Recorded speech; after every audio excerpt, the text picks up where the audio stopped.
آخر آہستہ آہستہ قدم اٹھاتا کتابوں کی دکان تک آیا اور رسالوں کے ورق پلٹ پلٹ کر تصویر دیکھ رہا تھا۔ ایک اخبار خریدا، تہہ کر کے جیب میں ڈالا اور عادت کے مطابق گھر کا ادا کر لیا۔ پھر خیال آیا کہ اب گھر جانا ضروری تو نہیں رہا۔ اب جہاں چاہوں تو گھنٹوں اسٹیشن پر ہی ٹھہرتا رہوں۔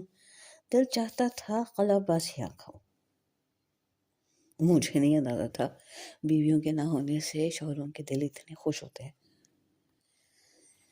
کہتے ہیں جب افریقہ کے وحشیوں کو کسی تہذیب یافتہ ملک میں کچھ عرصے رکھا جاتا ہے تو گویا وہ وہاں کی شان و شوکت سے بہت متاثر ہوتے ہیں، لیکن جب واپس جنگلوں میں پہنچتے ہیں تو خوشی کے مارے چیخیں مارتے پھرتے۔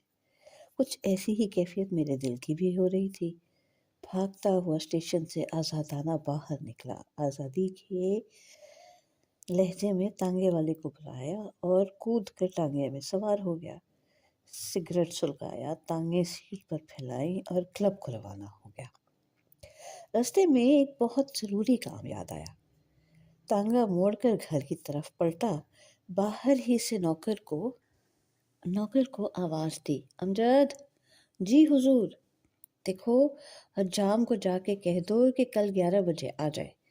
بہت اچھا حضور، 11 بجے سن لیا نا، کہیں روز کی طرح پھر 6 بجے وارد نہ ہو جائے۔ بہت اچھا حضور، بہت اچھا، اور اگر 11 بجے سے پہلے آئے تو دھکے دے کر باہر نکال دینا۔ یہاں سے کلب پہنچی۔ آج تک کبھی دن کے 2 بجے کلب نہ گیا تھا۔ اندر داخل ہوا تو سنسان، آدمی کا نشان تک نہیں۔ سب کمرے دیکھ ڈالے، بلیئرڈ کا کمرہ خالی، شطرنج کا کمرہ خالی، تاش کا کمرہ خالی۔ صرف کھانے کے کمرے میں ایک ملازم چھریاں تیز کر رہا تھا۔ اس سے پوچھا، کیوں بے آج کوئی نہیں آیا؟ کہنے لگا، حضور آپ جانتے ہیں اس وقت بھلا کون آتا ہے؟ بہت مایوس ہوا، باہر نکل کر سوچنے لگا اب کیا کروں، اور کچھ نہ سوچا تو وہاں سے مرزا صاحب کے گھر پہنچا۔ معلوم ہوا ابھی دفتر سے واپس نہیں آئے۔ دفتر پہنچا، دیکھ کر کچھ بہت حیران ہوا۔ میں نے سب حال بیان کیا۔ کہنے لگے، تم باہر کے کمرے میں ٹھہرو، تھوڑا سا کام رہ گیا ہے، بس ابھی بھگتا کے تمہارے ساتھ چلتا ہوں۔ شام کا کیا پروگرام کیا ہے؟ میں نے کہا تھیٹر۔ کہنے لگے، بس بہت ٹھیک ہے، تم باہر بیٹھو، میں ابھی آیا۔ باہر کے کمرے میں ایک چھوٹی سی کرسی پڑی تھی، اس پر بیٹھ کر انتظار کرنے لگا اور جیب سے اخبار نکال کر پڑھنا شروع کر دیا۔ شروع سے آخر تک سب پڑھ ڈالا اور ابھی 4 بجنے میں 1 گھنٹہ باقی تھا کہ پھر سے پڑھنا شروع کیا۔ سب اشتہار پڑھ ڈالے اور پھر سب اشتہاروں کو دوبارہ پڑھ ڈالا۔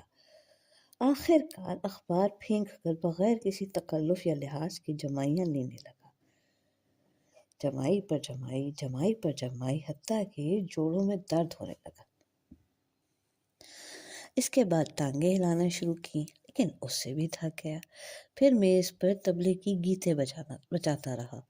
بہت تنگ آ گیا تو دروازہ کھول کر مرزا سے کہا، ابے یار اب چلتا بھی ہے کہ مجھے انتظار ہی میں مار ڈالے گا۔ مردود کہیں کا سارا دن میرا ضائع کر دیا۔ وہاں سے اٹھ کر مرزا کے گھر گئے۔ شام بڑے لطف میں کٹی۔ کھانا کلب میں کھایا اور وہاں سے دوستوں کو ساتھ لیے تھیٹر گئے۔ رات کے 2:30 بجے گھر لوٹے۔ تکیے پر سر رکھا ہی تھا کہ نیند نے بے ہوش کر دیا۔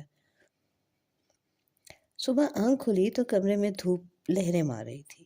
گھڑی کو دیکھا تو 11:15 بجے تھے۔ ہاتھ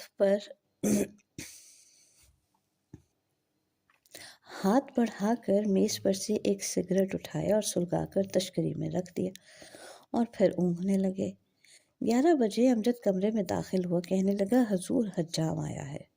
ہم نے کہا یہیں بلا لاؤ۔ یہ عیش مدت کے بعد نصیب ہوا کہ بستر میں لیٹے لیٹے حجامت بنا ڈالے۔